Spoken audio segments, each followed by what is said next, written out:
Fala galera, como que vocês estão? Hoje a gente vai fazer aqui um Demaquia e Fala. É um novo formato do canal. Se você curtir esse tipo de formato, comenta aqui embaixo pra gente fazer mais deles. E hoje o assunto vai ser sobre um bate-papo, né? Porque assim, o vídeo hoje ele é bem mais descontraído, é um bate-papo sem muito roteiro pra gente falar sobre amores líquidos, amores sólidos e Princesa Diana. Bora lá?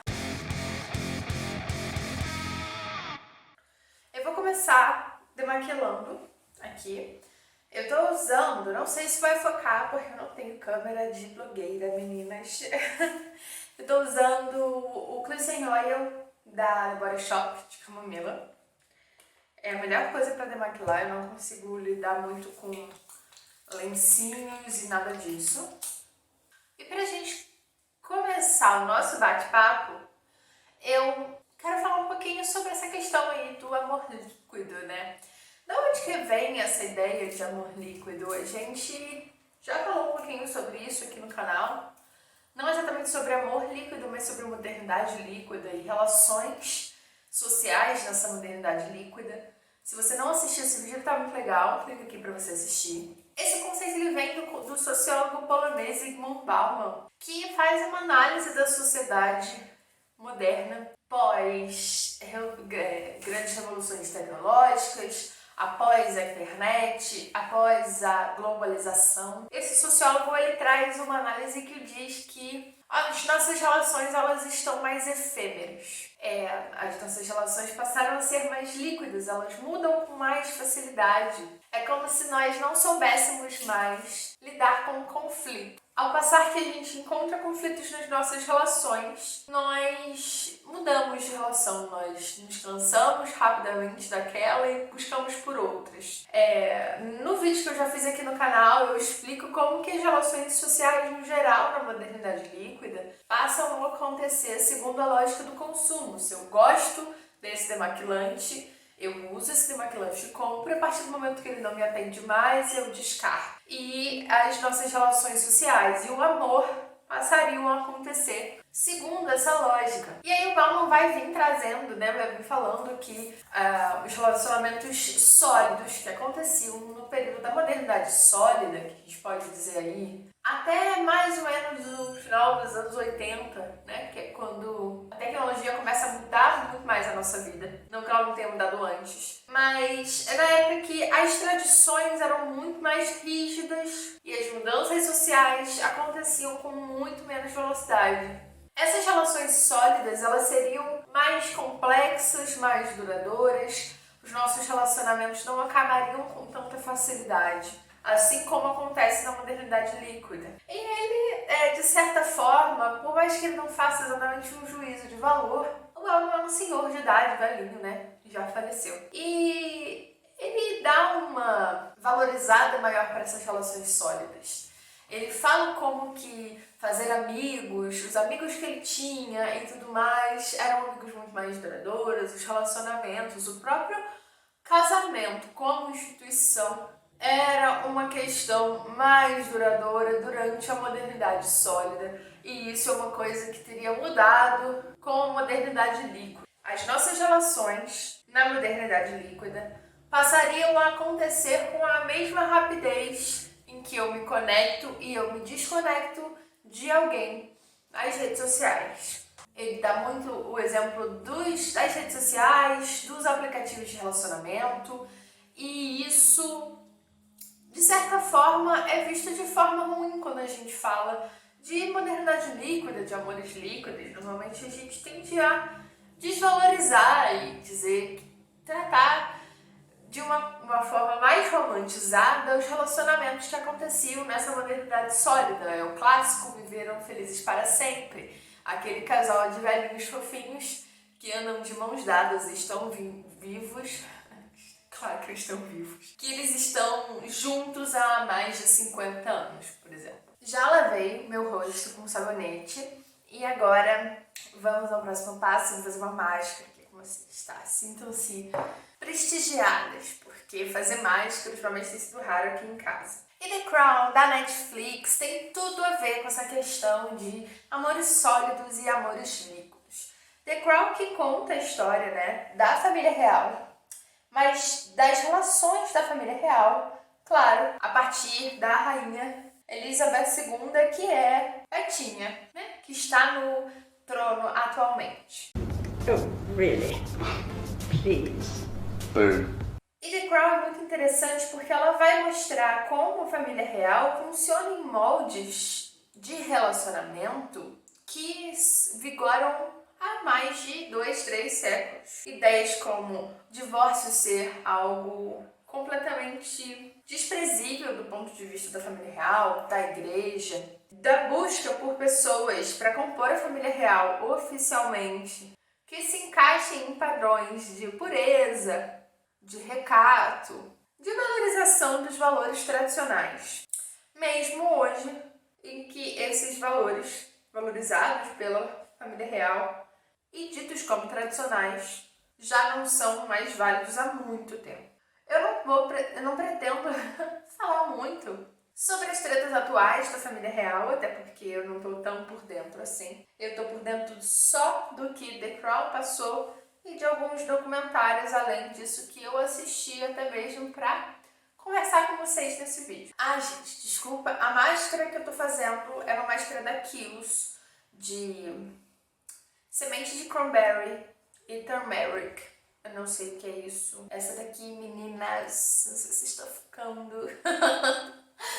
Bom, esses relacionamentos da família real são tão baseados em valores ultrapassados que a gente pode aqui citar, por exemplo, um ótimo exemplo, inclusive, de um relacionamento sólido que vigorou e aconteceu durante a chamada modernidade sólida do Bauman, foi o próprio casamento da rainha Elizabeth com o príncipe Philip. Quando eles se casaram, ao longo do casamento deles, quando eles eram mais jovens, a própria série mostra isso, o príncipe Philip teve uma vida um pouco fora do convencional, se é que a gente pode dizer isso, para um homem casado com viagens e encontros regados a muitas mulheres.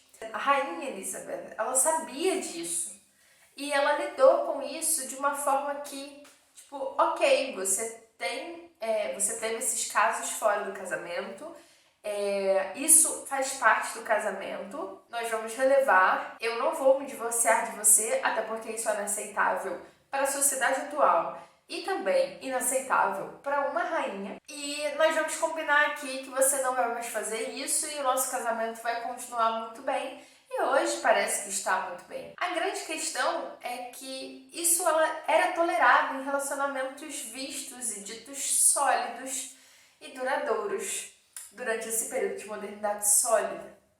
Todos os relacionamentos que aconteciam dentro da família real, eles lutavam a todo custo para manter essas aparências, essa valorização desses valores tradicionais. E o relacionamento da princesa Diana, que é o que se passou agora e está se passando na temporada atual, mais recente de The Crown, é um relacionamento que nos deixa indignadas nesse sentido. E eu acho que dialoga muito com o que eu sinto em relação a essa supervalorização dos relacionamentos sólidos da modernidade sólida. O casamento da princesa Diana já começou bem estranho, né? O fato dela ter ali seus 17 anos quando o príncipe Charles começou a sondá-la e tal para ser a próxima rainha, e 19 quando eles oficializaram o noivado, ao mesmo tempo que o príncipe Charles tinha para lá de 30 anos, ou seja, quase o dobro da idade da princesa Diana, é extremamente problemático por si só, mas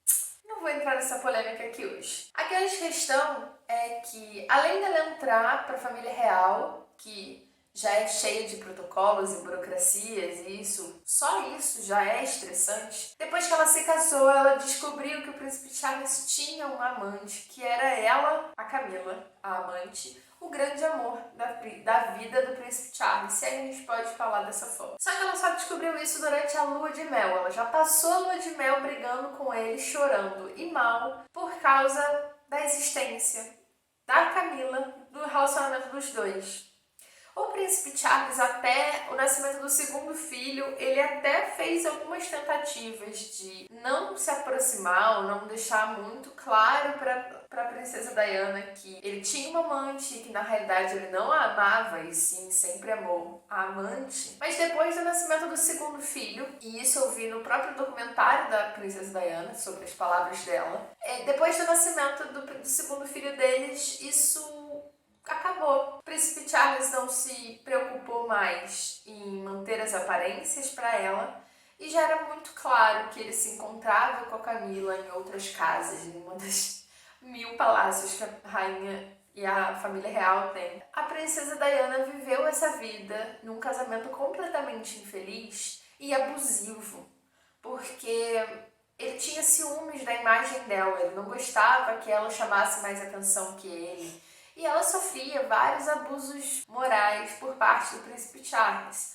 Não é à toa que ela viveu uma bulimia muito severa, anos de depressão e várias tentativas de suicídio. Mas que isso tem a ver com a grande questão da modernidade líquida, do amor líquido. Esses amores líquidos passaram a acontecer ao mesmo tempo também que as mulheres passaram a ter mais autonomia dentro dos seus relacionamentos e que a sociedade passou a vê-las com um pouco mais de liberdade do que elas tinham antes. A internet, a liberdade de expressão, o acesso à informação, a educação e os movimentos feministas trouxeram para as mulheres questões que agora podiam ser debatidas, como, por exemplo, a própria violência doméstica, os relacionamentos abusivos, o divórcio como agora não só uma coisa que era culpa da mulher, mas também como uma conquista, uma questão que as mulheres agora não precisavam mais ficar presas em relacionamentos abusivos. A participação das mulheres no mercado de trabalho e todas as outras conquistas que nós já sabemos que foram feitas a favor das mulheres e fizeram com que elas pudessem ter um pouquinho mais de autonomia nesse sentido. Não quer dizer que não existam mais relacionamentos abusivos e que as mulheres não passem mais por casamentos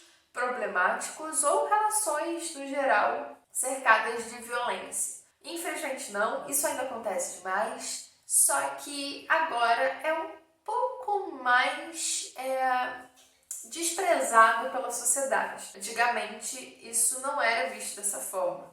Era sempre culpa da esposa se o casamento não era feliz, porque era dever dela satisfazer o marido. E nesse caso da princesa Diana não foi diferente, mesmo que o casamento deles tenha acontecido no final dos anos 80 e no começo dos anos 90, que é a época em que os nossos pais, ou pelo menos os meus pais, estavam se casando e que as coisas já eram um pouco diferentes em relação aos valores super tradicionais, que, por exemplo, o casamento das nossas avós aconteceu. Mas isso não significou muita coisa para a princesa Diana. Ela sempre era vista como dramática, como fraca, como a responsável pela infelicidade do príncipe Charles. O divórcio nunca foi visto como uma real saída para aquele problema.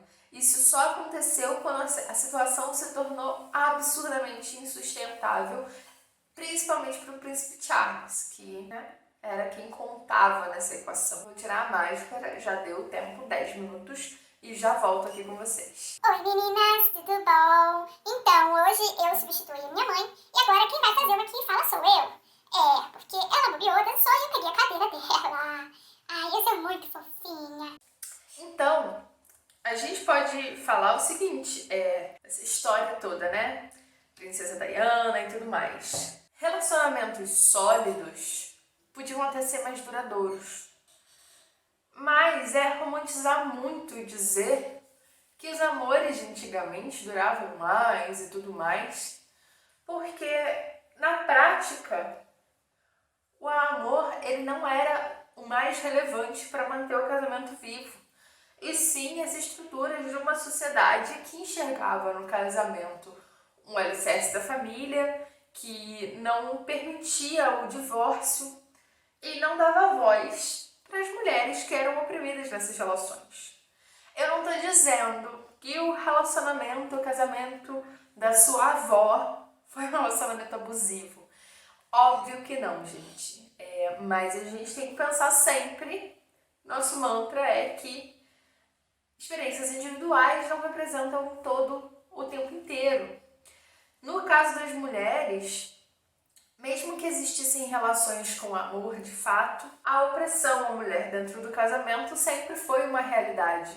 Mesmo quando existe amor, isso não exclui, uma coisa não exclui a outra, né? Pensar só os relacionamentos sólidos são bons e colocar todos os relacionamentos dessa modernidade líquida numa caixinha e dizer que todos são ruins e tudo mais, é uma forma muito generalizada e muito simplista, romantizada, eu diria, de pensar os relacionamentos que nós temos hoje em dia e a própria estrutura de opressão à mulher. Óbvio, a gente tem que levar sim em consideração e pensar de forma crítica como os nossos relacionamentos se dão hoje nos tempos de internet. É assustador sim a gente pensar que nós nos relacionamos na lógica do consumo e que realmente as relações são muito mais rápidas e as pessoas acabam se relacionando inclusive com muito mais gente do que antigamente, porque agora a gente não está ali para cumprir só um papel social do casamento. As expectativas, inclusive e principalmente de uma mulher, mas também para buscar a felicidade. Não é qualquer pessoa que vai fazer a gente feliz. E os relacionamentos líquidos, eles dão brecha para essa busca de felicidade, que muitas vezes acaba, sim, sendo um pouco simplista e se assemelhando com relações de consumo. Mas isso não quer dizer que isso necessariamente seja ruim.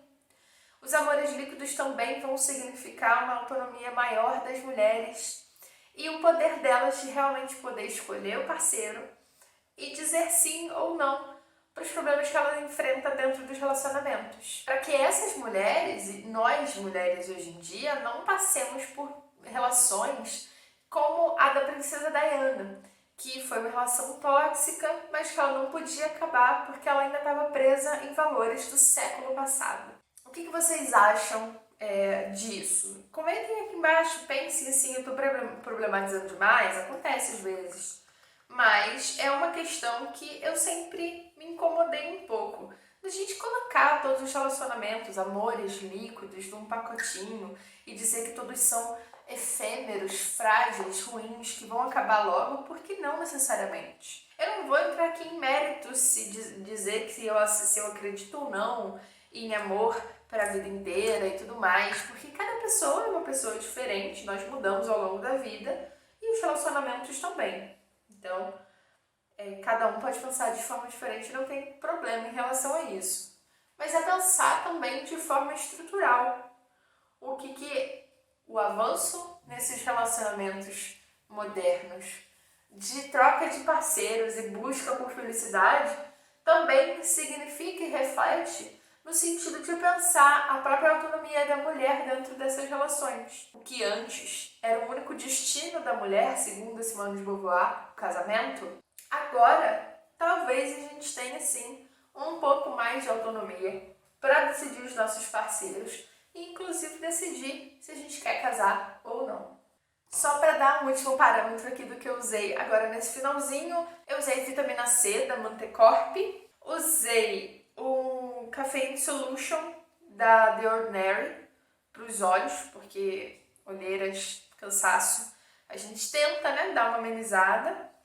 O Aqua Biohidratante da Natura, muito bom, gente, eu tô adorando, minha pele é mista e ele não fica colando. Agora eu vou passar protetor solar e hidratante labial. Mas é isso. Eu espero muito que vocês tenham gostado do vídeo. Me digam se vocês gostaram desse formato de demaquia e fala. Eu sei que pode ter parecido, às vezes, até prolixo em alguns momentos. Eu posso ter repetido algumas coisas que eu já tinha falado. Mas acontece, foi um bate-papo sem roteiro, mais livre. E como qualquer bate-papo, eu quero também ouvir vocês. O que vocês pensam sobre isso? Vocês acham que é coisa da minha cabeça? Ou realmente faz sentido? Pelo menos uma visão um pouco mais crítica na hora da gente pensar esses amores líquidos que nós supostamente vivemos hoje em dia. Bom, é isso. Curtam o vídeo, se inscrevam no canal e compartilhem para todo mundo assistir. Beijinho!